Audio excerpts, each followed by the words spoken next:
एक छत के नीचे रहकर तू अजनबी बन गया। पता नहीं अचानक तू इतना क्यों बदल गया। और ऐसा नहीं कि मैंने तुम्हें समझाने की कोशिश नहीं की, पर तुमने भी कभी ये रिश्ता बचाने की कोशिश नहीं की। और एक अरसे से ऐसे ही जिंदगी को एडजस्ट कर रहा था, और जो मेरे साथ हो रहा था मैं उसे एक्सेप्ट कर रहा था, और तू मेरी इस बात का फायदा उठा रही थी। मैं दिल लगा रहा था, तू दिमाग चला रही थी। पर कब तक ऐसे रिश्तों को घसीटा जाए? जहां चलना भी मुश्किल हो वहां दौड़ा कैसे जाए?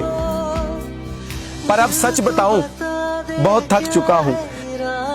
मैं जानता हूं कोई मुझे समझ नहीं पाएगा, पर इस बार मैं खुद से एक वादा करूंगा, दूसरों से कम और खुद से ज्यादा प्यार करूंगा।